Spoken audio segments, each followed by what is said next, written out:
ચાલો વિદ્યાર્થી મિત્રો, આપણે ગઈકાલે એટલે કે એટોમિક સ્ટ્રક્ચર ચેપ્ટર છે એ પૂરું કરેલું અને આજે આપણે તત્વનું વર્ગીકરણ એટલે ક્લાસિફિકેશન ઓફ પિરિયોડિક ટેબલ, બરાબર છે, તત્વના વર્ગીકરણવાળું ચેપ્ટર છે આપણે શરૂઆત કરીશું. બરાબર છે. એની થોડીક સામાન્ય માહિતી છે, બરાબર છે, કારણ કે તત્વના અલગીકરણમાંથી આપણને ખબર છે એના જે ટ્રેન્ડવાળા પ્રશ્નો છે, આ ટ્રેન્ડ્સવાળા પ્રશ્નો વધારે પૂછાય છે, બરાબર છે. તો એનું ક્લાસિફિકેશન ઓફ પિરિયોડિક ટેબલમાં થોડીક એની સામાન્ય માહિતી છે એ લેવી આપણા માટે જરૂરી છે. ઓકે, તો ચાલો પહેલાં લેવાઇઝર વર્ગીકરણ, કે લેવાઇઝરે ધાતુ અને અધાતુ વર્ગીકરણ કરેલા, કે ધાતુઓ છે એ ઇલેક્ટ્રોન ગુમાવવાની વૃત્તિ ધરાવે ને અધાતુ છે ઇલેક્ટ્રોન મેળવવાની. એટલે આપણને ખબર છે કે તમે આખું આવર્ત કોષ્ટક તમે જુઓ તો આખા આવર્ત કોષ્ટકમાં આપણને ખબર છે અહીંયા એસ બ્લોક છે, અહીંયા ડી બ્લોક છે, અહીંયા પી છે અને અહીંયા એફ બ્લોક છે, બરાબર છે કે નહીં? એટલે અહીંયા આપણે આ ભાગ જોઈએ તો આટલો ભાગ છે એ એસ બ્લોક આવશે. પછી અહીંથી વચ્ચેનો ભાગ તમે લ્યો તો આ વચ્ચેનો ભાગ છે આ ડી બ્લોક, અહીંયા પી બ્લોક, અહીંયા હિલિયમ અહીંયા લખી દઉં છું, બરાબર કે બરાબર છે કે અહીંયા પી બ્લોક.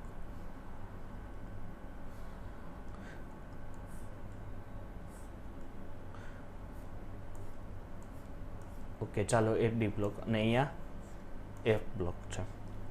ઓકે, એમાં ધાતુઓ છે એ લગભગ આ સાઈડ હશે, કારણ કે ડાબીથી જમણી તરફ જતો આ અધાતુ ગુણધર્મ વધે. કયો ગુણધર્મ? અધાતુ ગુણધર્મ છે એ ગુણધર્મ વધે. હવે ધ્યાન આપજો કે એના ગેરફાયદા અને ફાયદા, કે તત્વોની સંખ્યા વધતા, ધ્યાન આપજો દીકરા, તત્વોની સંખ્યા વધતા આ વર્ગીકરણનો અભ્યાસ કેવો છે? અપૂરતો છે. કે અહીંયા આ તો અમુક તત્વો માટે જ ખબર પડી કે ભાઈ આ ધાતુ છે કે અધાતુ, પણ જો સંખ્યા વધી તેના માટે અપૂરતો છે. એટલે ઘણા તત્વો ધાતુઓ તેમજ અધાતુ બંને ગુણધર્મ ધરાવે, જેને તમે ઉપધાતુઓ પણ કહી શકો, જેને તમે અર્ધધાતુઓ પણ કહી શકો છો. ઓકે, ત્યારબાદ પ્રાઉટ હતા યુનિટરી થિયરી કહેવાય છે એને. પ્રાઉટે શું કીધેલું કે તેની સામાન્ય રીતે દર્શે કે બધા તત્વો હાઇડ્રોજનથી બનેલા હોય છે. આથી આપણે એને કહી શકીએ કે તત્વનો કોઈ પણ અણુભાર મેળવવો હોય તો n ગુણ્યા હાઇડ્રોજનનો પરમાણુ ભાર. પણ આ થિયરી પણ ખોટી અને એના ફાયદા અને એની મર્યાદા. એટલે આપણે આ થિયરી ઉપર ખૂબ ધ્યાન દેવાનું થશે નહીં. ચાલો પછી અહીંયા આવો. હવે અહીંથી જે એકચ્યુઅલ થિયરી છે એ ચાલુ થશે. એ છે ડોબ્રેનરની ત્રિપુટી, બરાબર છે ભાઈ. ડોબ્રેનરે શું કીધેલું? ડોબ્રેનરે તો ડોબ્રેનર પ્રમાણે કે તેને રાસાયણિક ગુણધર્મ ધરાવતા 3 તત્વોનો સમૂહ બનાવ્યો. એને તમે ટ્રાઇડ કહો છો, બરોબર છે? સંભળાય છે ને ભાઈ? અવાજ વ્યવસ્થિત આવે છે ને? ચાલો, 3 અહીંયા તમને ટ્રાઇડ સંયોજન બને, કે ભાઈ ક્લોરીન લીધો, બ્રોમિન લીધો, આયોડિન લીધો. ત્રણેયને શું કર્યા કે તમને આ બે જે છે આ બેના આણ્વીય દળનો તમે સરવાળો કરો ને ભાગ્યા 2 કરો એટલે બ્રોમિનનું આણ્વીય દળ મળે. એ પ્રમાણે એ લોકોએ કેલ્શિયમ, બેરિયમ બેનો દળ લીધું, એનો ભાગાકાર કર્યો એટલે એનું વચ્ચેનું દળ. પણ આ સંયોજન છે એ અમુક તત્વો માટે જ આ થિયરી લાગુ પડી, બધા તત્વો માટે લાગુ પડી ને. અમુક ઉદાહરણ જો કે ભાઈ પોટેશિયમ, રૂબિડિયમ, સીઝિયમ છે, પછી ફોસ્ફરસ છે, આર્સેનિક છે, એન્ટીમની છે, બરોબર છે. તમે સલ્ફર, સેલ્યુરિયમ અથવા ટેલુરિયમ, હાઇડ્રોજન, ફ્લોરિન, ક્લોરિન, તમે હાઇડ્રોજનનો 1 થશે, આનો 35.5, બરોબર છે. એ રીતે આગળ વધાર્યો ત્યારે એના વચ્ચેનો તત્વ એનું મળતું હતું. પેલી મર્યાદા અને ગેરફાયદો કે બધા જાણીતા તત્વો માટે ટ્રાઇડ આપતા નહોતા. ટ્રાઇડ એટલે શું થશે કે 3નો ઝુમખું હોય. અહીંયા દાખલા તરીકે લિથિયમ, સોડિયમ અને પોટેશિયમનું ઝુમખું, એમાં આ બેના દળ કરો અને એના ભાગાકાર કરો એટલે તમને વચ્ચેનું જે સંયોજન છે એનું તમને દળ મળે. ઓકે, એટલે અને પેલી જ વસ્તુ કે આ ડી અને એફ બ્લોકના જે તત્વ છે એના માટે આ લાગુ પાડી શકાતું નથી. તો આ ડોબ્રેનરની ત્રિપુટી પણ કહેવાય છે ને. પછી છે ન્યુલેનના અષ્ટકનો નિયમ. ન્યુલેનના અષ્ટકનો નિયમ શું હતો કે દરેક તમે સારે ગામા પધા નિશા જો તમે સૂર બનાવો તો આ સારે ગામા પધા નિશાના સૂરમાં પહેલો જે તત્વ છે એના ગુણધર્મ 7મા પછી એટલે કે 8મા ઇલેક્ટ્રોન, 8મા તત્વએ આ ગુણધર્મ રિપીટ થાય. આ ગુણધર્મ શું થાય? રિપીટ થાય. દાખલા તરીકે તમે લિથિયમ લ્યો તો અહીંયા સારે ગામા એટલે 1 અને 2, 3, 4, 5, 6 અને 7. 7 પછી પાછા 8માં આવો તો લિથિયમ અને સોડિયમના ગુણધર્મ કેવા છે? સમાન છે. પરંતુ આ માહિતી ફક્ત ને ફક્ત કેલ્શિયમ સુધી જ આપી શકો, પછી આગળ આપી શકો નહોતો, બરોબર છે. એટલે તમને પૂછે ન્યુલેનનો અષ્ટક નિયમ ક્યાં સુધી સાબિતી મળે, તો ફક્ત ને ફક્ત કેલ્શિયમ સુધી જ સાબિતી મળે, કારણ કે કેલ્શિયમથી ઉપર જતા એ સાબિતી મળતી નથી, બરોબર છે. એટલે ન્યુલેનનો અષ્ટક નિયમ તમારા માટે આ થયો. ચાલો પછી લોથર મેયર છે, બરોબર છે. લોથર મેયર પહેલા આપણે લોથર મેયરને ઘડીક સાઈડમાં મૂકીએ. મેન્ડેલિફનું આવર્ત કોષ્ટક જોઈએ, બરોબર છે. મેન્ડેલિફનું આવર્ત કોષ્ટક કેટલા પરમાણુ હતા, તો ભાઈ 63 તત્વો જાણીતા જ્યારે ઉત્કૃષ્ટ વાયુ શોધાયેલા નહોતા. અમુક વસ્તુ કે જે એમસીક્યુમાં આવી શકે એના માટેની ખાસ. ત્યારબાદ કે તેનો પરમાણુ ભાર ઉપર એ આધાર રાખે છે. કોના ઉપર આધાર રાખે છે, પરમાણુના ભાર ઉપર. એટલે કે મેન્ડેલિફે જે આવર્ત કોષ્ટક બનાવેલું એ મેન્ડેલિફનું આવર્ત કોષ્ટક એ depend on a molecular weight. Okay, એ પ્રથમ વૈજ્ઞાનિક હતા કે જેણે પદ્ધતિસર તત્વોને ગોઠવીને એક તમને ક્ષમક્ષિતિજ હરોળ અને ઉધ્વલંબમાં એટલે કે સ્તંભ તરીકે તેણે ગોઠવેલા. હવે એનામાં શું હતું કે એની હરોળ આવર્તો મેન્ડેલિફની આવર્ત કોષ્ટકમાં 7 આવર્ત હતા અને 8 સમૂહ હતા. ખાસ અંડરલાઈન, એની આવર્ત કોષ્ટકમાં 7 આવર્ત હતા અને 8 સમૂહ હતા. એણે શું કર્યું કે દરેક સમૂહને એ સુધી ઉપર એ અને બી પેટા સમૂહમાં વિભાજિત કરેલા, જેને તમે સામાન્ય તત્વો, અને બી પેટા સમૂહને સંક્રાંતિ તત્વો તમે ગણી શકો. હવે તમે 8મો આવર્ત સમૂહ લ્યો, તેમાં 3 હરોળ હતી, જે સંક્રાંતિ તત્વોની કુલ 9 તત્વોની સંયોજાયેલી હતી. 3 હરોળમાં કુલ 9 તત્વો સંયોજાયેલા હતા. તત્વો જે સમાન સમૂહમાં આવેલા હોય અને સમાન ગુણધર્મમાં એ અસ્તિત્વ ધરાવે છે, બરોબર છે. જે સમૂહમાં સમાન હશે તો એના ગુણધર્મ કેવા હશે, સમાન હોય છે. હવે એના થોડાક ફાયદા હતા અને ગેરફાયદા હતા. શું ફાયદા અને ગેરફાયદા હતા એ આપણે જોઈએ. ચાલો, કે મેન્ડેલિફના ફાયદા, કે તત્વોનો અભ્યાસ કર્યો ત્યારે એણે શું કર્યું ખબર, કે પ્રથમવાર બધા જ તત્વ જાણીતા, તેમના સમાન ગુણધર્મને આધારે સમૂહમાં અલગ અલગ વર્ગીકરણ કર્યા. નવા તત્વોનું શું હતું કે દાખલા તરીકે અમુક એવા તત્વો હતા, દાખલા તરીકે અહીં સ્કેન્ડિયમ લ્યો, ગેલિયમ લ્યો, જર્મેનિયમ લ્યો કે ટેકનિશિયમ લ્યો. હવે આપણને ખબર છે કે એ લોકોએ શું કર્યું કે એલ્યુમિનિયમ નીચે છે ને એક સ્થાન એણે ખાલી રાખ્યું, અને આ સ્થાન ખાલી રાખ્યું એ પ્રમાણે સિલિકોન નીચેનું એક સ્થાન ખાલી રાખ્યું.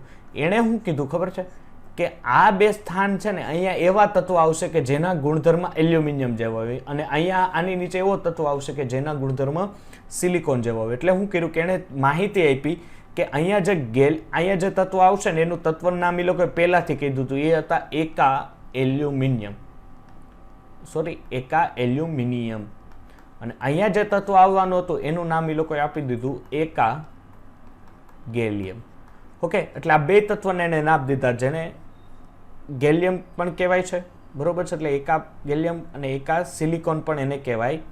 અહીંયા એકા સિલિકોન આવશે. ઓકે, ગેલિયમમાંથી લખાઈ ગયું છે, ખરેખર આવશે એકા સિલિકોન.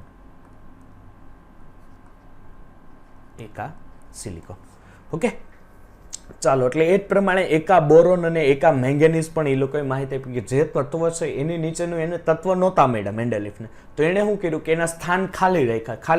એણે શું કીધું, એણે આગાહી કરી કે અહીંયા આના જેવા ગુણધર્મ ધરાવતું કોઈ તત્વ સંયોજન અહીંયા બની શકે, બરોબર છે. એ માહિતી એણે આપેલી.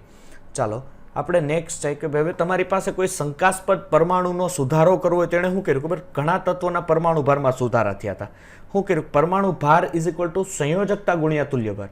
પ્રારંભમાં જોવા મળ્યું કે બેરિયમનો તુલ્ય ભાર 4.5 છે, પણ તે ત્રિસંયોજક છે. ત્રિસંયોજક એટલે કે બેરિયમ ઉપર 3 સંયોજન બને, એટલે બેરિયમનું વજન ખરેખર 13.5. આ તત્વો માટે મેન્ડેલિફ આવર્ત કોષ્ટકમાં કોઈ જગ્યા નથી.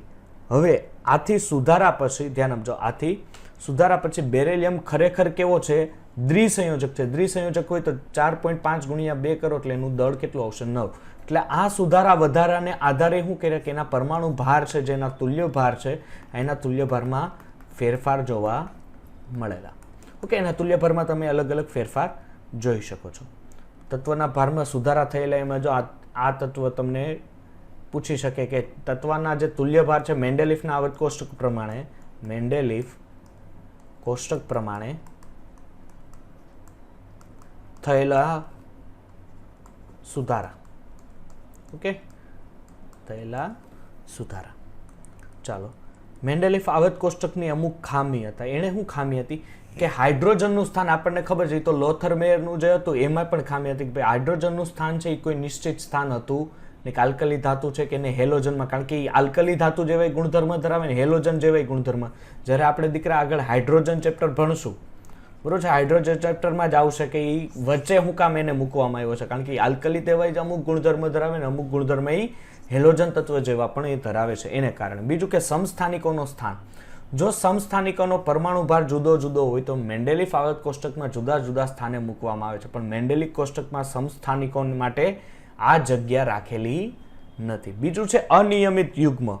હવે શું હતું, ઘણા તત્વની જોડી જે પરમાણુ ભારનો વધતો ક્રમ અનુસરતી નથી, બરોબર છે. હવે ખરેખર આ 3.9 છે તો અહીંયા પરમાણુ ભાર ખરેખર આર્ગોન પછી પોટેશિયમ આવે તો આ વધવો જોઈએ, જે પરમાણુ ભાર વધતો નથી. એટલે આની ગોઠવણી છે એ પણ એની એક ખામી તરીકે સ્વરૂપ, ખરેખર પરમાણુ ભારના વધતા ક્રમમાં ગોઠવી તો પરમાણુ ભાર અહીંયા વધવો જોઈએ, પણ એ ખરેખર વધતો નથી પરંતુ ઘટે છે. હવે જુદા જુદા સમૂહમાં ઉમેરવામાં એટલે અલગ અલગ એને મૂકેલા કે ભાઈ અલગ અલગ તમે કઈ રીતે મૂકો. જો અહીંયા જો એક વસ્તુ કે અજાણ્યા તત્વ છે એ સમાન સમૂહમાં મૂકવામાં આવે. હવે દાખલા તરીકે સમૂહ A1 અને A1B, સોડિયમ લિથિયમ અને સોડિયમ છે. હવે પોટેશિયમ લીધો, તમે રૂબિડિયમ લીધો, વધુ સક્રિય આલ્કલી ધાતુ સામાન્ય તત્વ કીધા.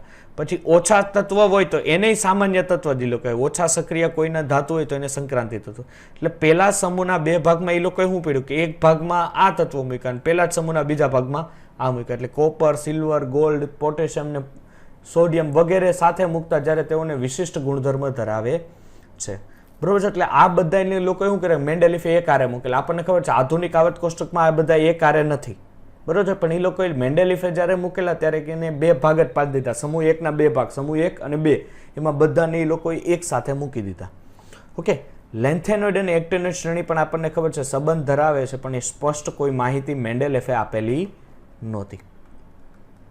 ચાલો આપણે નેક્સ્ટ આગળ જોઈએ કે હું છું આધુનિક આવત કોષ્ટક. ધ્યાન આપજો, હેનરી મોસ્લે આધુનિક આવત કોષ્ટક આપેલું તમને.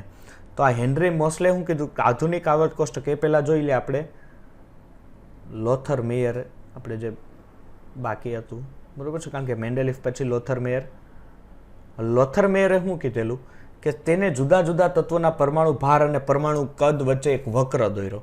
તો એણે શું કીધું કે સૌથી ઇલેક્ટ્રોપોઝિટિવ હતા ને કે જેની ઉપર પ્લસ વીજભાર સૌથી ઝડપથી આવે, એટલે આપણને ખબર છે કે સમૂહ નંબર 1 ના તત્વ, તો એને સૌથી ઊંચા સ્થાને જોવા મળ્યા, બરોબર છે. કારણ કે એણે વક્ર દોરેલું ઇલેક્ટ્રોપોઝિટિવિટી આ આધારે, જો અહીંયા નીચે તમને વક્ર દેખાતો હશે. ઓકે, આ જે બધા તત્વ છે એને ઊંચી ટોચમાં જોવા મળ્યા કે આની ઇલેક્ટ્રોપોઝિટિવિટી તમે જોવો, આ બધા છે એ સમૂહ 1 ના તત્વો તમને જોવા મળશે. સૌથી ઓછા ઇલેક્ટ્રોપોઝિટિવિટી છે એ નીચેના ભાગમાં જોવા મળ્યા, બરોબર છે. એટલે ઇલેક્ટ્રોપોઝિટિવિટી જે નીચી છે એની એ તમે અહીંયા જોઈ શકો છો કે આ બેરેલિયમ છે, મેગ્નેશિયમ છે, કેલ્શિયમ છે, સ્ટ્રોન્શિયમ છે, બેરિયમ છે, બધા નીચેના ભાગમાં જોવા મળ્યા. ઓકે, પછી અર્ધ ધાતુ છે એ સંક્રાંતિ ધાતુ વક્રના થોડાક નીચેના ભાગમાં જોવા મળ્યા. એટલે કે આ ભાગ તમે જોઈ શકો છો, આ ભાગમાં એ જોવા મળ્યા. અને સૌથી વિધુ ઋણ છે એ ઉપરના ભાગમાં, એટલે દેખાય છે તમને અહીંયા F છે, અહીંયા સોરી અહીંયા હું કરી દઉં છું, આ દેખાય છે, આ F છે, આ ક્લોરિન છે, આ બ્રોમિન છે, આયોડિન છે, બરોબર છે. આ રીતના તમને અલગ અલગ ને સૌથી વધુ ઋણ કે તત્વનું વક્ર ઉપરના સમાન સ્થાનના ગુણધર્મ ધરાવે છે. સારાંશ કે આ વક્રને આધારે લોથરમેયરે દર્શાવ્યું કે જે તત્વો છે એના ભૌતિક ગુણધર્મ એ તેમના પરમાણુ ભારના આવર્તના પરિબળના અને પરમાણુ દળના વિધેયના મેન્ડેલિફના કોષ્ટકનો આધાર રાખે છે, બરોબર છે. ખરેખર તો આ નિયમો બધા ખોટા છે, છતાંય આપણને સિલેબસમાં છે એટલે આપણે ભણવા પડે, બરાબર. ખરેખર બાકી આ બધા નિયમો ખોટા છે. હવે જે સાચો નિયમ આપીને એના પરમાણ્વીય ક્રમાંકને આધારે તત્વોને એને આવત કોષ્ટકમાં ગોઠવેલા એ હતા હેનરી મોસ્લે, બરોબર છે. હેનરી મોસ્લે શું કીધું કે એણે એક્સરે દ્વારા ઇલેક્ટ્રોનનો મારો ચલાવ્યો, બરોબર છે, એના ઉપર, અને એક્સરે દ્વારા ઉદ્ભવેલો √V વિરુદ્ધ Z એટલે શું થશે કે સર પરમાણુ ક્રમાંક, બરોબર છે. પરમાણુ ક્રમાંક આધારે એણે ગ્રાફ દોર્યો અને ગ્રાફને આધારે એણે આખા આવર્ત કોષ્ટકની ચર્ચા કરી. હવે આધુનિક નિયમ શું હતો ખબર છે કે તત્વનો ભૌતિક અને રાસાયણિક ગુણધર્મ એના પરમાણુ ક્રમના સમપ્રમાણમાં, એટલે આવર્ત વિધેય હોય છે, એટલે કે એના સમપ્રમાણમાં હોય છે, કે જેમ પરમાણુ રાસાયણિક અને ભૌતિક ગુણધર્મ છે એને અલગ અલગ તમે સમૂહમાં પાડી શકો છો, બરોબર છે. અલગ આધુનિક આવર્ત કોષ્ટકની અમુક લાક્ષણિકતા હતી હું કે 9 ઉર્ધ્વલંબ સ્તંભ સમૂહો ધરાવે છે. પછી ફર્સ્ટમાં તમે એની +0 નિષ્ક્રિય વાયુ હોય. છેલ્લી જે તમે જોવો છો, આપણને ખબર છે આધુનિક આવર્ત કોષ્ટકમાં છેલ્લો છે, બરોબર છે, એ છે હિલિયમ, પછી નિયોન, આર્ગોન લઈ લો તમે, ક્રિપ્ટોન લઈ લો, ઝેનોન લઈ લો કે રેડોન લઈ લો, બરોબર છે. આ બધા તત્વો છે એ એક નિષ્ક્રિય વાયુ તરીકે છે. પછી છે કે રામસે દ્વારા આવર્ત કોષ્ટકમાં નિષ્ક્રિય વાયુને ઓળખી શકાય છે. રામસે, બરોબર છે, વિકિરણો છે. અને 7 સમક્ષિતિજ હારને શું કહેવાય છે? આવર્ત કહેવાય છે, બરોબર. એટલે આપને આવર્તની સંખ્યા ખરેખર કેટલી હોય છે? 7 હોય છે. અને સમૂહો જે છે, બરોબર છે, 9 ઉર્ધ્વલંબ થશે એટલે કુલ સમૂહની સંખ્યા થશે 18. એટલે એમાં સમૂહો કેવા હોય છે? 18 સમૂહ. અને આવર્તની સંખ્યા કેટલી હોય? 7 હોય, બરોબર છે. એટલે અહીંયા તમે જોઈ શકો છો કે તમારી પાસે 7 આવર્ત છે, જે આ 1s કક્ષક છે, 2s2p, કારણ કે ત્રીજો n એટલે 3, એટલે મેં કાલે તમને શીખવાડું, બરોબર છે. એટોમિક સ્ટ્રક્ચર જો તમે ન જોયું હોય તો એટોમિક સ્ટ્રક્ચર યુટ્યુબમાં જઈને ચેક કરી શકો છો, બરોબર. એટોમિક સ્ટ્રક્ચરના આધારે મેં તમને આ માહિતી આપેલી. આજે ઇલેક્ટ્રોન આ રીતે બધામાં ભરાશે. હવે સમૂહ 1 થી ચાલુ થાય એટલે 1, 2, પછી અહીંયાથી આ ભાગ જે છે એ બી શું કામ કહેવામાં આવે? કારણ કે આ ભાગ છે એ ડી વિભાગમાં આવે, બરોબર છે. એટલે એને બી કીધું. ફરીથી તમે પાછા અહીંયા 3A થી ચાલુ કરો, બરોબર છે, તો આ પાછો પી બ્લોક થશે, આ છે એ ડી બ્લોક થશે, આ જે ભાગ છે આ એસ બ્લોક થશે. ઓકે, ચાલો. અને સૌથી જો નાનામાં નાનો સમૂહ આવર્ત કે તો સૌથી નાનામાં નાનો આવર્ત તમને જો ચર્ચા કરવાની કે તો આપણને ખબર છે કે હાઇડ્રોજન અને હિલિયમ વાળો, જેમાં 2 તત્વો હોય, બરોબર છે. પછી લિથિયમથી શોર્ટ એક આવર્ત હોય, લિથિયમથી નિયોન સુધીનો, બરોબર છે. એમાં કુલ તત્વોની સંખ્યા 8 હોય. પછી સોડિયમથી આર્ગોન, પછી આ લોંગ કહેવાય, જેમાં 18 તત્વો હોય. પછી લોંગેસ્ટ તત્વ છે 32, એટલે કે સીઝિયમથી રેડોન. અને પછી ફ્રાન્સિયમ વાળું છે, જેમાં બીનિયમ, બરોબર છે, બીયમ, જેમાં 26 તત્વ રહેલા છે, જેને તમે ઇનકમ્પ્લીટ, ખરેખર અત્યારે તો કમ્પ્લીટ કહેવાય, બરોબર છે, કારણ કે અત્યારે લગભગ બધા તત્વો 118 તત્વો તમને મળી ગયા. તો જે પહેલો સમૂહ છે જેને આલ્કલી તત્વ કહેવાય છે, બરોબર છે. આલ્કલી તત્વની સામાન્ય જે ઇલેક્ટ્રોન રચના છે એ છે NS1. શું છે? NS1. એમાં તમે હાઇડ્રોજનથી પહેલા સમૂહ આવર્તની વાત કરીએ, સોરી, સમૂહની, તો લિથિયમ, ખરેખર હાઇડ્રોજન આવે નહીં, પણ એની એ લોકો હાઇડ્રોજન આમાં લીધો છે, એનો મિનિંગ સમૂહ નંબર 17માં પણ એને ઘણીવાર ગોઠવવામાં આવે. તો અહીંયા તમે જોઈ શકો છો આલ્કલી ધાતુ છે એ પહેલા સમૂહમાં, બરોબર છે. એટલે લિથિયમ છે, સોડિયમ છે, પોટેશિયમ, રૂબિડિયમ, સીઝિયમ બધાય આવશે. આ લોકોએ 3 લીધેલા છે ખાલી સામાન્ય ઇલેક્ટ્રોન રચના મેળવવા માટે. પછી છે NS2. પછી આપણે લઈએ કે ભાઈ NS2 NP1 બોરોન ફેમિલી કહેવાય. કાર્બન ફેમિલી એટલે સમૂહ નંબર 14, જેને NS2 NP2 એની સામાન્ય ઇલેક્ટ્રોન રચના થશે.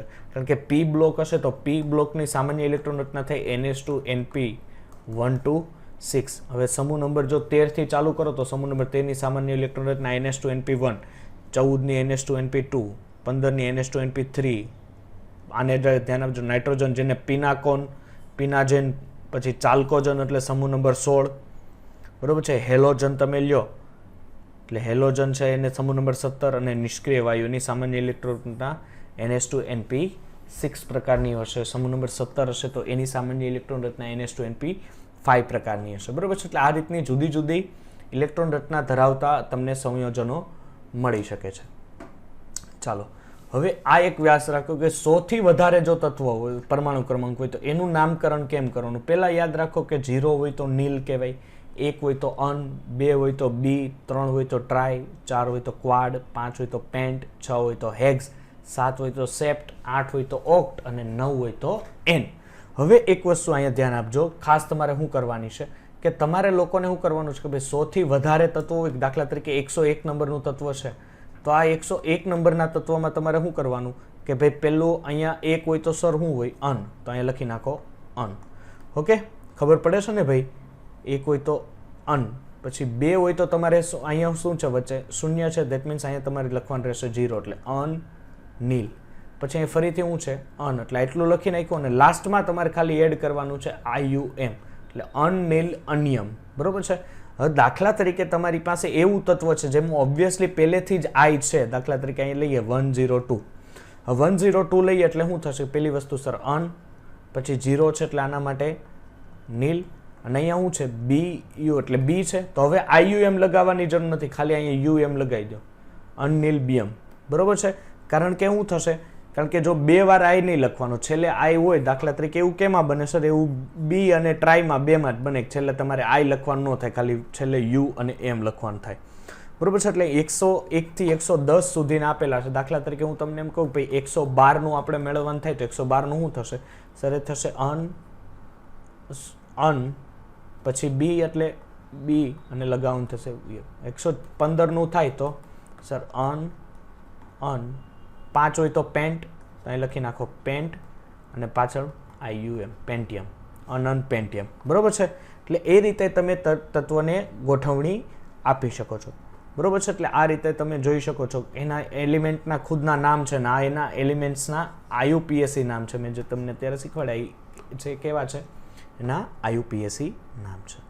ચાલો હવે સમૂહમાં આવર્ત અને વિભાગની ઓળખ. તો પેલી વસ્તુ, જ્યારે પરમાણુ ક્રમાંક આપેલો એટલે પેલી વસ્તુ શું કરવાની ખબર, પરમાણુ ક્રમાંક આપ્યો, દાખલા તરીકે પરમાણુ ક્રમાંક 71 અને 58 ની વચ્ચે છે, એનો મિનિંગ કે 6ઠ્ઠા આવર્તનો છે, લેન્થેનોઇડ શ્રેણી છે. જો પરમાણુ ક્રમાંક 103 થી 90 ની વચ્ચે હોય તે એક્ટેનોઇડ શ્રેણી છે, સમૂહ નંબર 7, જેને તમે F બ્લોક એલિમેન્ટ્સ કહેવો. બીજી વસ્તુ, હવે 104 થી 118 જે તમે સમૂહ આવર્ત સંખ્યા છે, જે તત્વના પરમાણુ ક્રમાંકના છેલ્લા 2 અંક હોય, બરોબર છે. એ દાખલા તરીકે એક્ઝામ્પલ છે, તો હવે અહીંયા છેલ્લા 2 અંકમાં કયો છે 4, તો એનો મિનિંગ એનો સમૂહ કયો હશે, ચોથો હશે. 104 નંબરનું તત્વ છે એ ચોથા સમૂહનું હશે. એટલે આ 118 છે, એનો મિનિંગ 118 હશે, તો એનો પરમાણુ ક્રમાંક કયો, 18 છે, છેલ્લા 2 અંક જોવાના, તો એનો સમૂહ કયો હશે, 18મો સમૂહ હશે. હવે તમારે સમૂહ ક્રમાંક મેળવવો હોય, બરોબર છે, સ્ટેપ 3, તો 18 ભાગ્યા પરમાણુ ક્રમાંક પછીના નોબલ તત્વના પરમાણુ ક્રમાંક જો મૂલ્ય ઋણ આવે તો 18 ને બદલે કેની ગણતરી કરવાની, 32 ની ગણતરી કરવાની. એટલે કે જ્યારે તમારે આવર્ત સમૂહ કે વિભાગની ઓળખાણ કરવી એટલે આ રીતના તમે એને લઈ શકો, બરોબર છે કે નહીં. ચાલો, જ્યારે ઇલેક્ટ્રોન રચના આપેલી હોય, શું આપેલી હોય, ઇલેક્ટ્રોન રચના. દાખલા તરીકે અહીંયા આવર્ત ક્રમાંક છે, બાહ્યતમ કક્ષાનો ક્રમ અથવા મહત્તમ કક્ષા. હવે વિભાગની ઓળખણી, દાખલા તરીકે જો NP ઇલેક્ટ્રોન હાજર હોય તો P વિભાગ હશે, તો P વિભાગ હશે તો NS2NP1 હશે. તો સમૂહનો તમારે ક્રમાંક મેળવવો હોય તો 12 લેવાના. બરોબર, બોલ ભાઈ. સર આ સ્ટેપ 3 સમજાવો ને પાછો. ચાલો, જો હવે શું થાય, કોઈ પણ સમૂહ છે એનો ક્રમાંક તમારે મેળવવો હોય, દાખલા તરીકે આપણે લઈએ કે સમૂહ ક્રમાંક, ઓકે, તો શું કરવાના, 18 ભાગ્યા પરમાણુ ક્રમાંક, કે તમારે કયા સમૂહ છે એ મેળવતો 18 ભાગ્યા પરમાણુ ક્રમાંક. હવે આટલું કર્યું, માઇનસ પછી અહીંયા પછી નોબલ તત્વના પરમાણુ ક્રમાંક, જો મૂલ્ય ઋણ આવે, આ મૂલ્ય તમે કયો છો, અહીંયા તમે કોઈ પણ નોબલ ગેસ તમને આપ્યો છે એનો તમારે લઈ લેવાનો, બરોબર છે. તમને સમૂહ ક્રમાંક નોબલ આપ્યો હોય કે એના એ સમૂહમાં કયો નોબલ આવે છે, નોબલ મીન્સ કે નિષ્ક્રિય વાયુ, ઓકે, કોઈ પણ નિષ્ક્રિય વાયુ છે તમારી એ સમૂહમાં જે તત્વ છે એને લાસ્ટમાં તમને ખબર પડી જાય કે ભાઈ આપણે દાખલા તરીકે હું એમ કહું કે સોડિયમ છે, તો સોડિયમ વાળી શ્રેણી હોય, આવર્ત હોય, તેમાં કયો નોબલ ગેસ હોય, એનો તમારે પરમાણુ ક્રમાંક લઈ લેવાનો, બરોબર છે કે નહીં. તો આપણને ખબર છે એ પરમાણુ ક્રમાંક નિયોન દાખલા તરીકે આવે છે, સોરી આર્ગોન આવતો હશે તો આર્ગોન આપણે લઈ લઈએ. તો આર્ગોનનો પરમાણુ ક્રમાંક લેવાનો, જો આ મૂલ્ય માઇનસ આવે તો 18 ની જગ્યાએ શું લેવાના, 32. ખાસ ફરીથી સમૂહ ક્રમાંકમાં યાદ રાખજો દીકરા કે 18 ભાગ્યા પરમાણુ ક્રમાંક. હવે દાખલા તરીકે સોડિયમ હોય કે કેલ્શિયમ હોય, એમાં જેના લાસ્ટમાં જે નોબલ ગેસ આવે, નોબલ ગેસ નિષ્ક્રિય વાયુ, એને માઇનસ કર. અહીંયા જો ગણતરી કરો, બરોબર છે, ગણતરી કરતા જો વેલ્યુ માઇનસ આવે તો અહીંયા 18 લીધા ને એની જગ્યાએ હવે કેટલા લઈ લેવાના, 32. એટલે તમને કયો તત્વ કયા સમૂહમાં છે એ ખબર પડી જાય. એક શોર્ટ ટ્રીક છે, ઓકે. ચાલો, હવે તમે દાખલા તરીકે ઇલેક્ટ્રોન રચના મેળવો છો, તો તમારે કોઈ પણ ઇલેક્ટ્રોન, દાખલા તરીકે જો NP પ્રકારની ઇલેક્ટ્રોન રચના હાજર હોય, NPમાં ઇલેક્ટ્રોન હોય, તો તમારે P વિભાગમાં કેટલા ઇલેક્ટ્રોન છે એ લઈ લેવાના, પ્લસ એને સરવાળો કરીને શું કરી નાખવાનો, 12. જો NPમાં ઇલેક્ટ્રોન ગેરહાજર હોય, ધેટ મીન્સ S, F અને D માં હોય, ધેટ મીન્સ ઓબ્વિયસલી D બ્લોકનો તત્વ હશે કાં તો F બ્લોકનું તત્વ હશે, ઓકે. તો આ તમારે લેવાનું. દાખલા તરીકે આ રીતનું છે, N-2 F0, N-1 D0 અને N1 on 2 S વિભાગનું તત્વ થશે. તો સમૂહ ક્રમાંક NS ઇલેક્ટ્રોન થશે. એ જ પ્રમાણે જો તમે આ રીતનું હશે 1 to 40, કારણ કે આ ઓબ્વિયસલી ઇલેક્ટ્રોન રચના કોની થઈ સર, આ F બ્લોકના તત્વની ઇલેક્ટ્રોન રચના થઈ, તો એના આધારે સમૂહ ક્રમાંક તમે મેળવી શકો, કારણ કે અહીંયા D3B થશે. જો અન્ય વિન્યાસ હોય, બરોબર છે કે નહીં, અન્ય વિન્યાસ એટલે કે આ રીતનો વિન્યાસ છે, N-1 D1 to 10 N1 or 0, તો સમૂહ ક્રમાંક મેળવવો હોય તો N-1 D electron plus NS electron. જો આ રીતને એટલે ડી વિભાગના તત્વો હોય, કયા ડી વિભાગના તત્વો હોય, તો એના માટે સમૂહ ક્રમાંક શોધવા માટેનું આ સૂત્ર થયું. ઓકે, એના માટે સમૂહ તત્વનું આ સૂત્ર દ્વારા તમે મેળવી શકો. ચાલો હવે અમુક ફટાફટ છે જે આપણને આને વિકર્ણ સંબંધ તમે કહો છો કે ભાઈ લિથિયમ છે એના ગુણધર્મ મેગ્નેશિયમ જેવાય હોય, બેરેલિયમના ગુણધર્મ એલ્યુમિનિયમ જેવાય હોય અને બોરોનના ગુણધર્મ છે એ સિલિકોન જેવા પણ હોઈ શકે છે. એટલે આપણને ખબર છે કે આનો શું છે, વિકર્ણ સંબંધ છે. શૂન્ય સમૂહ સિવાયના ત્રીજી આવર્તના તત્વો જેમ કે દાખલા તરીકે સોડિયમ છે, magnesium, aluminium, silicon, phosphorus, sulphur ને ક્લોરીન, આ લાક્ષણિક તત્વો છે કારણ કે તેઓના પોતાના સમૂહના અન્ય તત્વો જેવા ગુણધર્મ હોય છે. પછી ટ્રાન્સયુરેનિક તત્વ કોને કહેવાય, તો ધ્યાન આપજો, નિયોપેટિયમથી લોરેન્શિયમ સુધીના, કારણ કે યુરેનિયમ પછીના જે તત્વો આવે F બ્લોકનું, કારણ કે આ એક્ટેનોઇડ શ્રેણી થઈ. એક્ટેનોઇડ શ્રેણીમાં યાદ રાખજો, એક્ટેનોઇડ શ્રેણીમાં યુરેનિયમ પછીના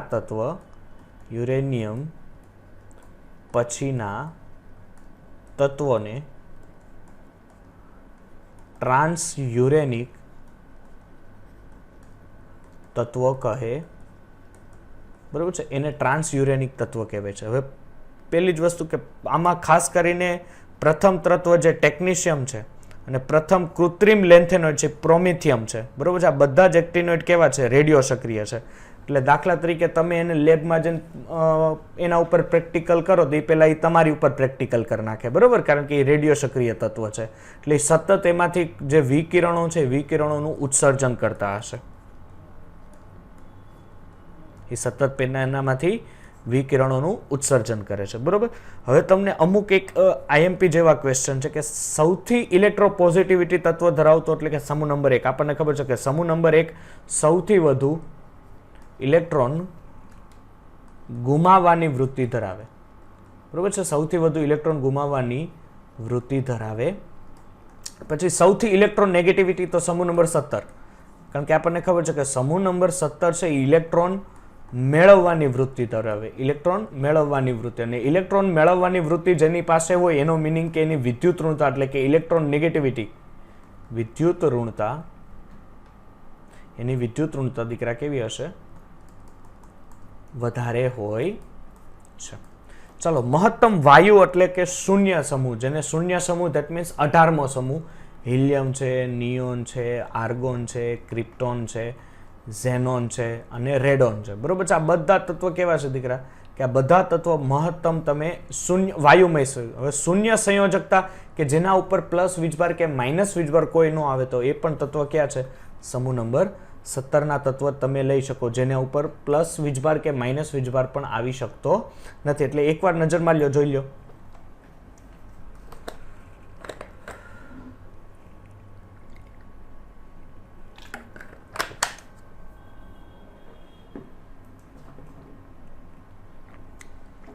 ઓકે, ચાલો તો હવે આવર્ત કોષ્ટકમાં વાયુમય તત્વ ક્યાં ક્યાં હોય, તો 11 તત્વ છે. કયા કયા 11? કારણ કે આપણે એક તો નોબલ ગેસીસ, પછી ક્લોરીન છે, ફ્લોરિન, ઓક્સિજન, નાઇટ્રોજન ને હાઇડ્રોજન, જે નેચર્સમાં એટલે મીન્સ કે આપણે અત્યારે જે નેચર્સમાં જે 298 કેલ્વિનમાં છે તેમાં બધા તમને વાયુ સ્વરૂપે છે. કયા તત્વ પ્રવાહી હશે? ધેટ મીન્સ સીઝિયમ છે, ફ્રાન્સિયમ છે, ગેલિયમ છે, મર્ક્યુરી છે, બ્રોમિન છે, યુયુબી ધેટ મીન્સ અનબિયમ. બરોબર છે, અનબિયમ પણ એક તત્વ નેચર્સમાં એટલે કે 298 કેલ્વિન તાપમાને આ બધા પ્રવાહી હશે. બ્રોમિન એ પ્રવાહી સ્વરૂપમાં અસ્તિત્વ ધરાવતું હોવાથી એક માત્ર અધાતુ તત્વ છે. તમને MCQ પૂછાય કે એકમાત્ર અધાતુ તત્વ કયું છે કે જે લિક્વિડ ફોર્મમાં છે, તો તમારે એનો આન્સર આપવો પડશે, એ છે બ્રોમિન. અને ઘન તત્વ તો ઘણા છે, લગભગ 95 તત્વ ઘન જેવા છે. હવે 18મા સમૂહમાં આપણને ખબર છે બધા વાયુમય તત્વ છે. સેકન્ડ આવર્તમાં મહત્તમ સંખ્યામાં વાયુ તત્વ છે. બરોબર છે, જો બીજો આવર્ત લ્યો તમે, બીજો આવર્ત એટલે કયો થશે સર? સોડિયમ વાળો આવર્ત. એમાં મહત્તમ સંખ્યામાં એટલે કુલ 4 એવા તત્વો છે કે જે વાયુ સ્વરૂપમાં છે, જેમાં નાઇટ્રોજન આવી જાય, ઓક્સિજન આવી જાય, ફ્લોરિન આવી જાય અને નિયોન પણ આવી જાય. ધેટ મીન્સ સોડિયમ વાળો તત્વ, સોરી, બરોબર છે, સોડિયમ નહીં, આમ તો લિથિયમ વાળું તત્વ. બરોબર છે, કારણ કે લિથિયમવાળા તત્વોમાં 4 સંયોજનો એવા છે કે જે વાયુ સ્વરૂપે છે. હવે ત્રીજો સમૂહ તમે જુઓ, બરોબર છે, તો એમાં લાંબો સમૂહ છે, ત્રીજો સમૂહ છે લાંબો સમૂહ, જેમાં 32 તત્વો હાજર છે. ખરેખર ત્રીજો સમૂહ અને આવર્તની સંખ્યા કહીએ તો 32 આવર્ત છે, જેને આપણે છઠ્ઠો આવર્ત પણ કહી શકીએ, બરોબર છે. એમાં 32 તત્વો છે, એમાં 14 લેન્થેનોઇડના અને 14 એક્ટિનોઇડના શ્રેણી, એટલે એફ બ્લોક, બરોબર છે કે નહીં? એફ બ્લોકની આપણે ચર્ચા અહીંયા કરી શકીએ.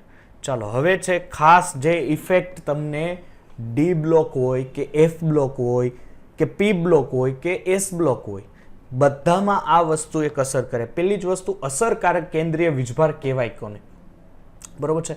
હવે દાખલા તરીકે અહીંયા એક ઉદાહરણ લો કે અહીંયા તમારી પાસે એક આ સર્કલ છે, આ કોઈ સંયોજન છે. હવે આ છે એ સોડિયમનું છે, બરોબર છે, એટલે આ 1s2, આ 2s2, 2p6 અને 3s2. ઓકે, ચલો, અહીંયા 2 ઇલેક્ટ્રોન છે, ધેટ મીન્સ આ થયું 1s2.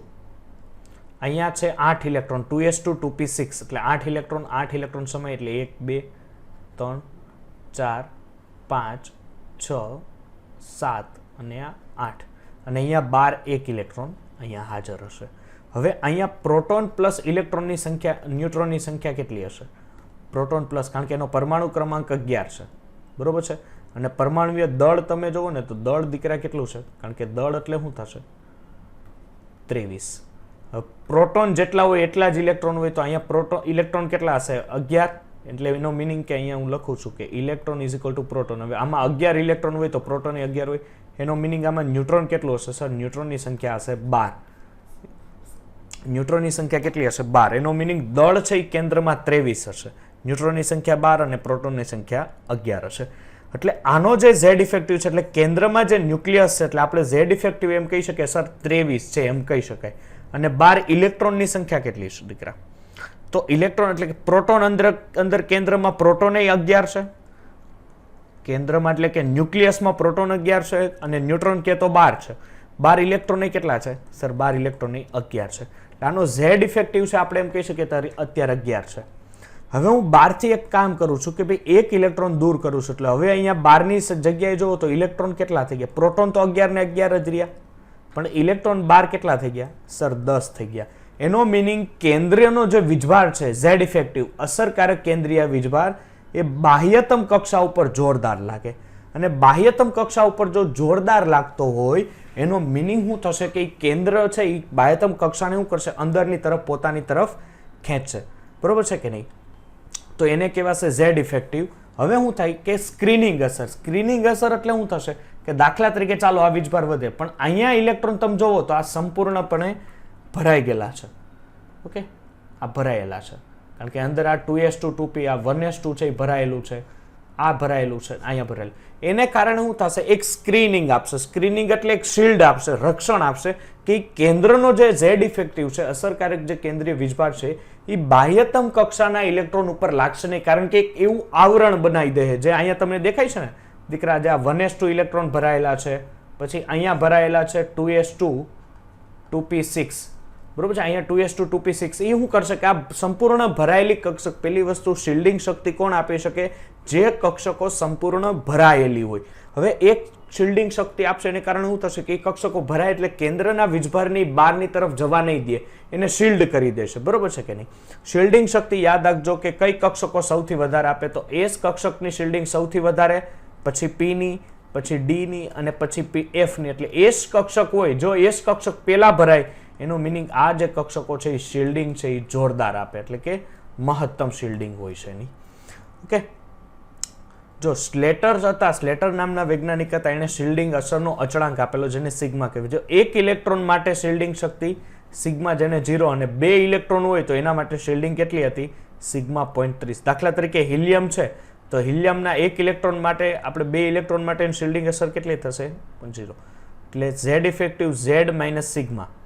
2 ઇલેક્ટ્રોન હોય તો 0.30 હોય. હવે ઝેડ ઇફેક્ટિવ તમારે જોવું હોય કે ભાઈ હિલિયમ માટે અસરકારક કેન્દ્રીય વીજભાર કેટલો થાય, તો 1.7, કારણ કે 2, કારણ કે એનો પરમાણુ ક્રમાંક હિલિયમનો 2, અને એનો જે સ્ક્રીનિંગ છે 2 ઇલેક્ટ્રોન માટે સ્ક્રીનિંગ છે એટલે કેટલી હોય? 0.30. હવે NS થી NP ના બહારની કક્ષકની સ્ક્રીનિંગ અસર 0.35 હોય. NS અને NP એટલે કે S block elements and P block elements માટેની શિલ્ડિંગ. હવે N-1 હોય, N-1 એટલે D આવે, તો D માટે સ્ક્રીનિંગ 0.85 એટલે D બ્લોક હોય તો એના માટે સ્ક્રીનિંગ કેટલી થાય 0.85. હવે N-2 ધેટ મીન્સ F કક્ષકની હાજરી હોય તો એના માટે સ્ક્રીનિંગ કેટલી થશે 1 થશે. ઓકે, એટલે સ્ક્રીનિંગ અસર તમને Z ઇફેક્ટિવ કેમ મળે? Z ઇફેક્ટિવનું સૂત્ર છે કે Z માઇનસ સિગ્મા.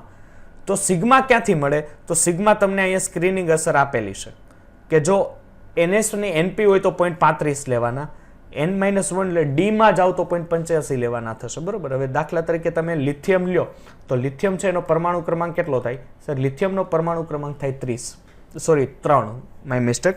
લિથિયમનો પરમાણુ ક્રમાંક થશે 3. તો એના માટે એટલે પરમાણુ ક્રમાંક Z, તો એના માટે સિગ્મા લેવાનો, બરોબર છે. સિગ્મા માઇનસ હવે આના માટે હોય NS એટલે 0.35 થશે, બરોબર છે. કેટલા થશે? 0.35. હવે 2 ઇલેક્ટ્રોન ધરાવતા હોય, 3 ઇલેક્ટ્રોન ધરાવતા, અહીંથી ગણતરી કરો એટલે એના આધારે તમને Z ઇફેક્ટિવ મળશે. એ પ્રમાણે સોડિયમ માટે, પોટેશિયમ માટે, રૂબિડિયમ માટે, સીઝિયમ માટે, એ જ પ્રમાણે તમે બેરિયમ લ્યો Z ઇફેક્ટિવ તો બેરિયમ છે, બોરોન છે, કાર્બન છે, નાઇટ્રોજન છે, એને આધારે શિલ્ડિંગ શક્તિ મળે. હવે જો વિભેદન Z ઇફેક્ટિવનો અહીંયા તમને ક્રમ આપેલો છે. Z ઇફેક્ટિવ પ્રપોઝનલ, જો ધન વીજભાર હોય તો Z ઇફેક્ટિવ એના સમપ્રમાણમાં થાય અને ઋણ વીજભાર હોય તો Z ઇફેક્ટિવ એના વ્યસ્ત પ્રમાણમાં થશે. હવે દાખલા તરીકે તમને અહીંયા આપેલું છે કે N પ્લસ છે, દીકરા યાદ રાખજો, અહીંયા છે જો બનાવું છું, N પ્લસ છે, N માઇનસ છે અને સોડિયમ છે, આ નાઇટ્રોજન છે. ચાલો, નાઇટ્રોજનનો પરમાણુ ક્રમાંક થાય 7. એનો મિનિંગ આના કેન્દ્રમાં અત્યારે 7 પ્રોટોન હશે અને બહારની તરફ ઇલેક્ટ્રોનની સંખ્યા 6 થઈ ગઈ હશે, કારણ કે અહીંયા એક ઇલેક્ટ્રોન આને ગુમાવેલો છે, પ્લસ ચાર્જ એટલે ઇલેક્ટ્રોન અહીં ગુમાવ્યો છે.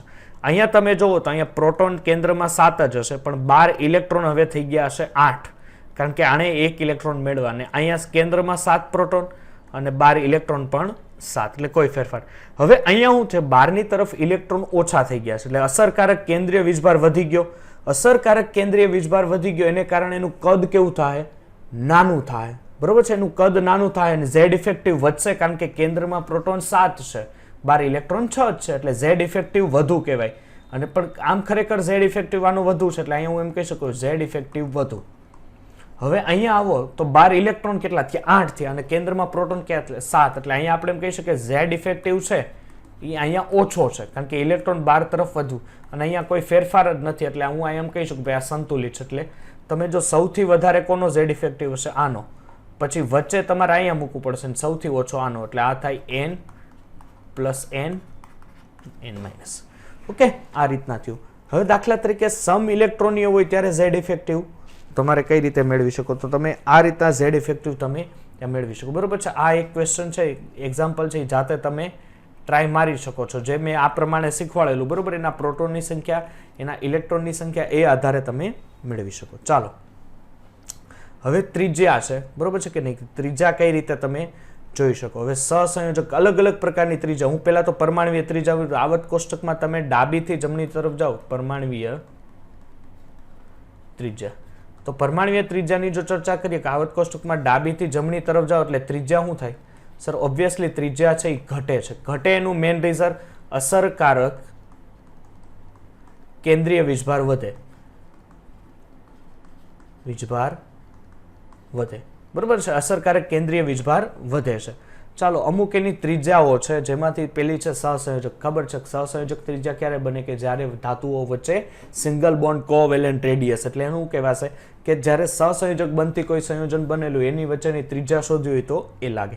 એના માટેનું સૂત્ર યાદ રાખી લેવું, બરોબર છે. MCQમાં આપણે જોઈ લઈશું. જેને DAA વચ્ચેનું જેને રેડિયસ મેળવવી હોય તો DAA ડિવાઈડ બાય 2. દાખલા તરીકે CO નો અણુ છે, એની બંધ લંબાઈ આટલી છે, તો એનો રેડિયસ મેળવો હોય તો ડિવાઈડ બાય 2 કરો એટલે એનું રેડિયસ તમને મળી જાય.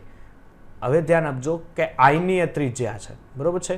આયનીય ત્રિજ્યા તમારે મેળવવી હોય તો તમે કઈ રીતે મેળવી શકો? બરોબર છે. એટલે કે આયનીય ત્રિજ્યા ડિવાઈડ બાય વીજભારની માત્રા અથવા Z ઇફેક્ટિવ, બરોબર. કેટાયનનું કદ, કેટાયન એટલે શું થશે કે જેના ઉપર કયો ચાર્જ હોય? પ્લસ ચાર્જ હોય, એનું તમારે ધન આયનની ત્રિજ્યા થાય, અને એ જ પ્રમાણે એના એક ત્રિજ્યા. હવે પેલી વસ્તુ છે ને, હું તમને અહીંયા શીખવાડી દઉં. દાખલા તરીકે અહીંયા ધ્યાન આપજો.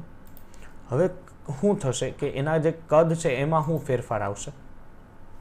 હવે જો દાખલા તરીકે સોડિયમથી તમે આ તરફ આવો છો, બરોબર છે, અથવા લિથિયમથી તમે દાખલા તરીકે આ તરફ આવો છો. ઓકે, લિથિયમથી આ તરફ તમે આ તરફ આવો છો. ભાઈ લિથિયમ લ્યો સર, લિથિયમથી અમે ડાબેથી જમણી તરફ આ તરફ જઈએ છીએ. બરોબર છે, ફ્લોરિન ક્લોરિન. હવે શું થાય કે લિથિયમમાં કક્ષાની સંખ્યા કેટલી? 2 જ. લિથિયમનો પરમાણુ ક્રમાંક 2. લિથિયમ પછી કોણ આવે? બેરેલિયમ આવે. પછી કોણ આવે? બોરોન આવે. પછી કાર્બન આવે. પછી નાઇટ્રોજન આવે. પછી ઓક્સિજન આવે. પછી ફ્લોરિન આવે. હવે કક્ષા બધામાં કેટલી હોય? 2 જ હોય. પણ કદ છે એના ધીરે ધીરે ઘટતા જાય. બરોબર છે, આ ધીરે ધીરે કદ ઘટવાને કારણે આ ભાઈ મોટું થઈ ગયો. બરોબર છે, ધીરે ધીરે કદ એના કેવા થતા જાય? નાના થતા જાય. ઓકે, આ મોટું નથી, નાનું છે. બરોબર કે? ચાલો, એનું મેઇન રીઝન શું છે કે અહીંયા કેન્દ્રમાં પ્રોટોનની સંખ્યા કેટલી હશે? 3, કારણ કે જેટલા એનો પરમાણુ ક્રમાંક હશે એટલા એની અંદર પ્રોટોનની સંખ્યા હશે. તો આની અંદર પ્રોટોનની સંખ્યા કેટલી? 4. બેરેલિયમ છે. બોરોન માટે અહીંયા મેં લખેલા છે. બરોબર કે નહીં? ફ્લોરિન આની અંદર કેટલા હશે? સર 5 હશે. આની અંદર 6, આની અંદર 7, આની અંદર 8. હવે કક્ષા એટલી ને એટલી છે, 2 ને 2 કક્ષા છે, પણ અંદર પ્રોટોનની સંખ્યા શું થાય છે? વધે છે. પ્રોટોનની સંખ્યા વધશે એટલે શું કરશે? બાહ્યતમ કક્ષા ઉપર સર અહીંયા શિલ્ડિંગ નહીં આપે. શિલ્ડિંગ દીકરા ત્યાં સુધી નથી આપવાના જ્યાં સુધી ઇલેક્ટ્રોન સંપૂર્ણ ભરાય નહીં. જ્યાં સુધી કક્ષક સંપૂર્ણ નહીં ભરાય ત્યાં સુધી શિલ્ડિંગ નહીં આપે. શિલ્ડિંગ નહીં આપે એટલે અસરકારક કેન્દ્રીય વીજભાર. જો ધ્યાન આપજો, આવર્તમાં કદ ઘટવાનું મેઇન રીઝન છે કે એમાં કક્ષાઓ સેમ રહે છે, કક્ષાઓ ફેરફાર નથી થતી. હવે કક્ષાઓ જો એવી ને એવી રહે તો એ કેન્દ્રનો વીજભાર વધતો જાય, ને કેન્દ્રનો વીજભાર વધતો જાય એટલે બાહ્યતમ કક્ષાના ઇલેક્ટ્રોનને શું કરશે? ખેંચે, ને કદ શું કરશે? નાનું. પણ તમે જો દીકરા સમૂહમાં ઉપરથી નીચે તરફ જાઓ, દાખલા તરીકે અહીંયા લો ભાઈ, લિથિયમ છે, સોડિયમ છે, પોટેશિયમ છે, રૂબિડિયમ છે, સીઝિયમ છે ને ફ્રાન્સિયમ છે. સમૂહમાં ઉપર એટલે આમાં કેટલી કક્ષા હોય? 2. આમાં કેટલી હોય? 3. આમાં 4, આમાં 5, આમાં 6 અને આમાં સર 7 કક્ષા. એટલે કક્ષાઓ વધતી જાય ને કક્ષાઓ વધતી જાય હાયરો શું થાય કે ઇલેક્ટ્રોન રચના પૂરી થાય. દાખલા તરીકે અહીંથી આગળ આવો તો નિષ્ક્રિય વાયુ, અહીંથી તમે આવો તો અહીંયા હિલિયમ ભરાય. હિલિયમ પછી અહીંયા નિયોન આગળ ભરાય. બરોબર છે, 10 ઇલેક્ટ્રોન ભરાય ને પછી આની ઇલેક્ટ્રોન રચના શું થાય? નિયોન. સર પછી થાય 3s1. ઓકે, કારણ કે નિયોનમાં 10 ઇલેક્ટ્રોન ને પછી અહીંયા 11. સોડિયમનો પરમાણુ ક્રમાંક 11. તો અહીંયા 10 ઇલેક્ટ્રોન હોવાને કારણે અને 2 કક્ષા પૂરી થવાને કારણે શિલ્ડિંગ શક્તિ વધે.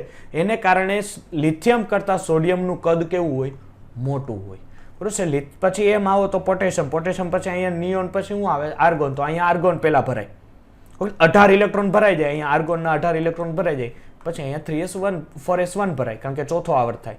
એટલે આવર્તની સંખ્યા વધતી હોવાને કારણે શિલ્ડિંગ અસર વધે, અને શિલ્ડિંગ અસર વધે એને કારણે કેન્દ્રનો Z ઇફેક્ટિવ એ બાહ્યતમ કક્ષા ઉપર કેવો લાગશે? ઓછો લાગશે. એટલે સમૂહમાં ઉપરથી નીચે તરફ જાઓ તમે દીકરા, એટલે એના કદ શું જોવા મળે છે?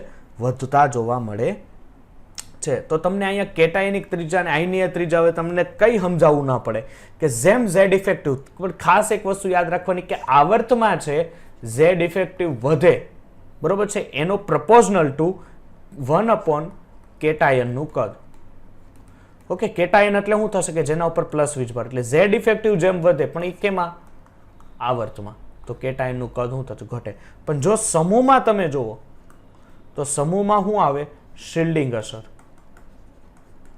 શિલ્ડિંગ અસર પ્રપોઝનલ ટુ Z ઇફેક્ટિવ. જેમ શિલ્ડિંગ અસર વધતી જાય એમ Z ઇફેક્ટિવ શું થતો જાય? ઘટતો જાય. એને કારણે એનું પરમાણુય કદ અહીંયા હું લખી શકું, શિલ્ડિંગ અસર પ્રપોઝનલ ટુ પરમાણ્વીય ત્રિજ્યા. પણ આ ત્રિજ્યા તમારે કેમાં યાદ રાખવી પડે?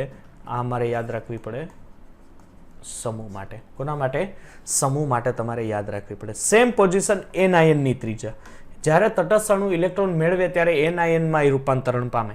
હવે દાખલા તરીકે અહીંયા ફ્લોરિન છે, પ્રોટોન એમાં 9 છે. આમાં હવે ઇલેક્ટ્રોન 9 હતા, આમાં 10 થયા. એનું મિનિંગ હવે એણે ઇલેક્ટ્રોન મેળવો. ઇલેક્ટ્રોન મેળવો એટલે કે જે Z ઇફેક્ટિવ પહેલા હતો હવે એની કરતા Z ઇફેક્ટિવ ઘટશે.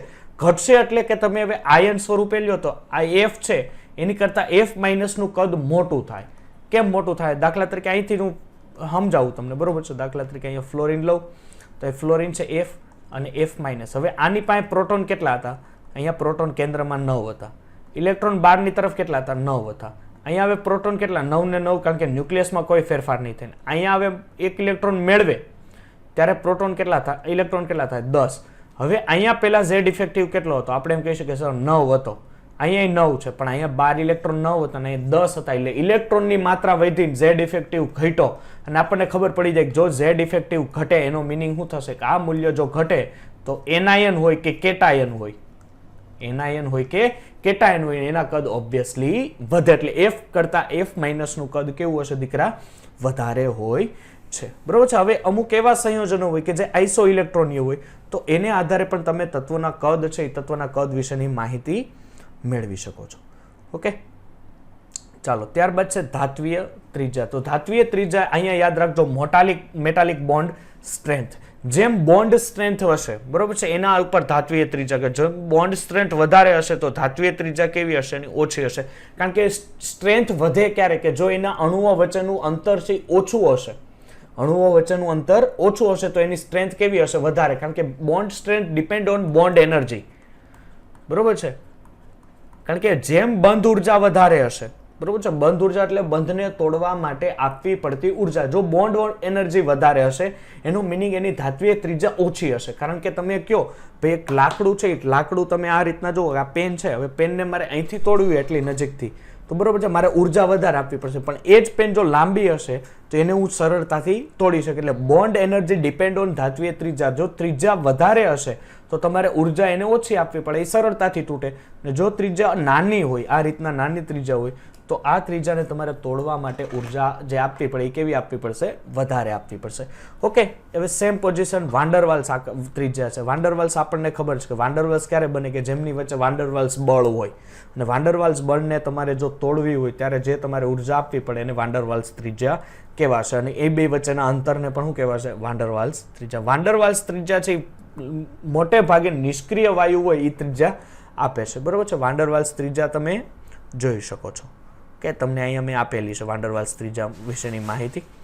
હવે અહીંથી જે બાકી છે, બરોબર છે, પરમાણ્વીય કદ, બરોબર છે, એટલે અહીંયા તમે જોઈ લો, એક આપણે જોઈ લઈએ પરિબળો, પછી આપણે આવતા લેક્ચરમાં જોશું કે પરમાણુ કદને અસર કરતા પરિબળો. બરોબર છે. પરમાણુય ત્રિજ્યા છે પ્રપોઝનલ ટુ 1/z ઇફેક્ટિવ, પ્રપોઝનલ ટુ ઋણ વીજભાર અને ધન વીજભાર. બરોબર. તમે પરમાણુય ત્રિજ્યા તમે જોશો, એ હજી તું બોલું સોલ્વ કરાવીશ ને રિવિઝન, એટલે ચાલો, એટલે એ તમે જોઈ શકો પરમાણુય ત્રિજ્યા પ્રપોઝનલ ટુ ઝેડ ઇફેક્ટિવ, પ્રપોઝનલ ટુ ઋણ વીજભાર અપોન ધન વીજભાર. એટલે આ એક સૂત્ર તમારા માટે એકદમ યાદ રાખી લે, કારણ કે આ લખીને રાખશો નોટ્સમાં તમારા, તો જ્યારે આખી થિયરી વાંચવાની જરૂર નહીં પડે. સમૂહમાં શું હોય? સમૂહમાં પરમાણુય ત્રિજ્યા ઉપરથી નીચે તરફ જતા વધતી જાય. જેમ કક્ષકોની સંખ્યા વધે, મેં આગળ જ કીધું, કક્ષકોની સંખ્યા વધે એમ પરમાણુય ત્રિજ્યા પણ વધે. પરમાણુય કદ છે એ આવર્તીય વિધતા, એટલે આપણને મેં પહેલા જ કીધું કે આવર્તમાં પરમાણુનું જે કદ છે એ આવર્તમાં ડાબીથી જમણી, એટલે કે ડાબાથી જબા તરફ જતા પરમાણુય કદ છે એ શું થાય છે?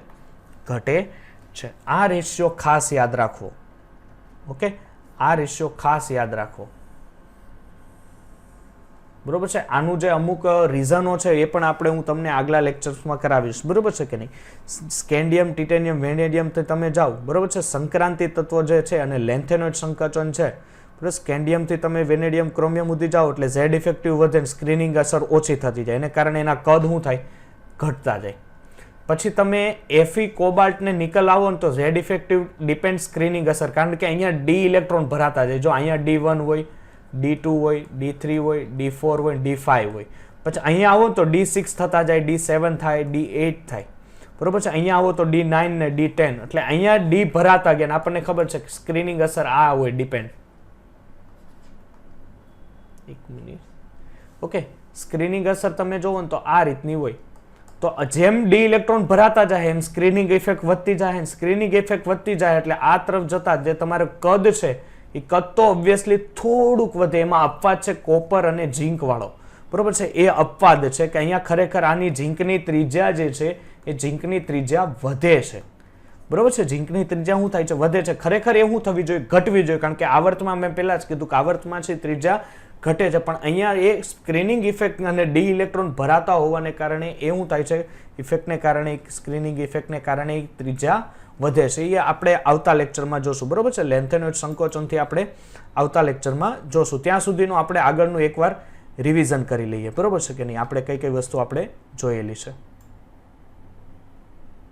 તો આપણે આવર્ત કોષ્ટકની આજે માહિતી જોયેલી, બરોબર છે. આવર્ત કોષ્ટક શું શું વસ્તુ કરાવે છે એ છે. પછી લોથર મેયર તમે લઈ લો કે મેન્ડેલિફ એકા એલ્યુમિનિયમ છે, એકા સિલિકોન છે, એની ચર્ચા કરેલી.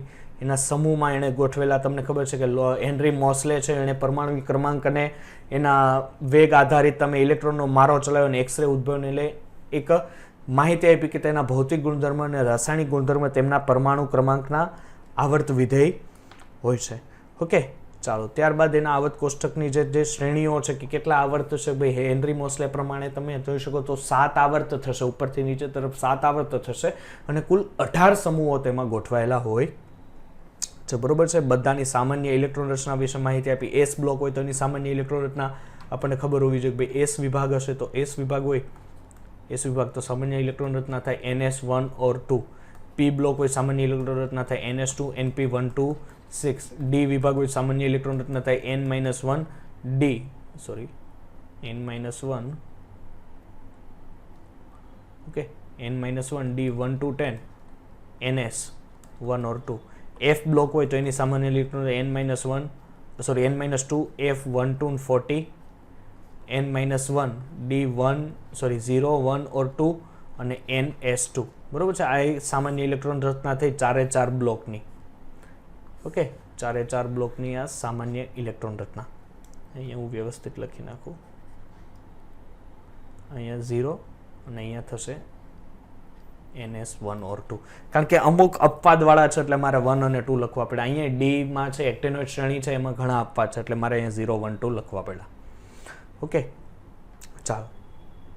હવે છે આપણી પાસે એના જે સમૂહની આવર્તની ઓળખ છે, વિભાગની તમે કઈ રીતે ઓળખી શકો, બરોબર છે, એના વિશેની મેં તમને એ માહિતી બધી જ આપી દીધેલી છે. અગત્યના મુદ્દા છે. પછી છે કે સંયોજનો છે એના વિકર્ણીય સંબંધ ધરાવે છે. પછી અમુક એવા તત્વ છે કે જેમાં પ્રથમ કૃત્રિમ તત્વ કયું હતું, ટેકનિશિયમ. એ પહેલી વાર આપણે જાત મહેનતથી બનાવ્યું. પ્રથમ કૃત્રિમ લેન્થેનોઇડ શ્રેણી તો પ્રોમિથિયમ છે, PM, બરોબર છે, પ્રોમિથિયમ કહેવાય છે. ના બધા જ તત્વ કેવા છે, રેડિયો સક્રિય, એટલે કે વિકિરણોનું સતત ઉત્સર્જન કરતા હોય છે. પછી સ્ક્રીનિંગ અસર તમને સમજાય કે સ્ક્રીનિંગ અસરની જે ઇફેક્ટ છે એમાં મહત્તમ એસ બ્લોક, એસ વિભાગ એટલે મીન્સ કે એસમાં ઇલેક્ટ્રોન જાય તો મહત્તમ સ્ક્રીનિંગ આપે, પછી પી આપે, પછી ડી આપે અને પછી છેલ્લે એફ આપે છે, બરોબર છે. સ્લેટરના નિયમ આધારે તમે કોઈ પણનો ઝેડ ઇફેક્ટિવ સ્ક્રીનિંગ અસર આધારિત તમે મેળવી શકો છો. ઓકે, પછી સમ ઇલેક્ટ્રોનીય બંધારણ હોય તો એના માટે સ્ક્રીનિંગ અસર શું થશે, મેં અહીંયા માહિતી આપેલી કે એના કદ. પછી ત્રિજ્યા, આપણને ખબર છે કે સમૂહમાં ડાબીથી જમણી તરફ જાઓ તો ત્રિજ્યા ઘટે, ઉપરથી નીચે તરફ જાઓ સમૂહમાં ત્રિજ્યા વધે. એનું મેઇન રીઝન એના રહેલી કક્ષાની સંખ્યા, બરોબર છે. કક્ષાને આધારે તમે નક્કી કરી શકો કે એની ત્રિજ્યા વધારો થાય છે કે ઘટાડો થાય છે, બરોબર છે. પછી ધાત્વીય ત્રિજ્યા અને વાન્ડરવાલ્સ ત્રિજ્યા વિશે પણ તમે માહિતી મેળવેલી. સ્ક્રીનિંગ અસર ડી બ્લોકના જે તત્વો છે એમાં શરૂઆતથી ખરેખર ડી બ્લોક સ્કેટીવી ક્રોમે ફિકોનિકોજી, યાદ રાખજો, સ્કેટીવી ક્રોમે ફિકોનિકોજી. તો આ તરફ જાઓ એટલે સ્કેન્ડિયમથી ઝિંક તરફ જાઓ એટલે ત્રિજ્યા ઘટવી જોઈએ, કારણ કે એ ડી વિભાગનો પ્રથમ સંક્રાંતિ શ્રેણી છે અને પ્રથમ આવર્ત કહેવાય ડી વિભાગનો પ્રથમ આવર્ત. તો એમાં ત્રિજ્યા ખરેખર ઘટવી જોઈએ, પણ કોપર અને ઝિંકની ત્રિજ્યા ખરેખર વધે છે. એ વધવાનું કારણ એનું ખાસ કરીને એમાં ડીમાં 10 ઇલેક્ટ્રોન પ્રથમ ભરાતા હોવાને કારણે ડીની શિલ્ડિંગ શક્તિ, બરોબર છે, ડીની શિલ્ડિંગ શક્તિ, ડીની અહીંયા શિલ્ડિંગ શક્તિ વધે છે અને ડીની શિલ્ડિંગ શક્તિ વધે તો ઝેડ ઇફેક્ટિવ ઓછો થાય, ઝેડ ઇફેક્ટિવ ઓછો થાય ને કારણે એનું કદમાં શું થાય, વધારો થાય, બરોબર છે. એ આપણે આવતા લેક્ચરમાં જોશું. ત્યાં સુધી આપણે આ આખું જે આવર્ત કોષ્ટક, બરોબર છે, એના આજના ડીપીપીના ક્વેશ્ચન જો આગળની થિયરીના આવી ગયા હોય તો ચેક કરજો, એ પછી ન કરતા, જેમ થિયરી ચાલે પછી એને સોલ્વ કરજો. ઓકે, તો આપણે મળીએ આવતા લેક્ચરમાં.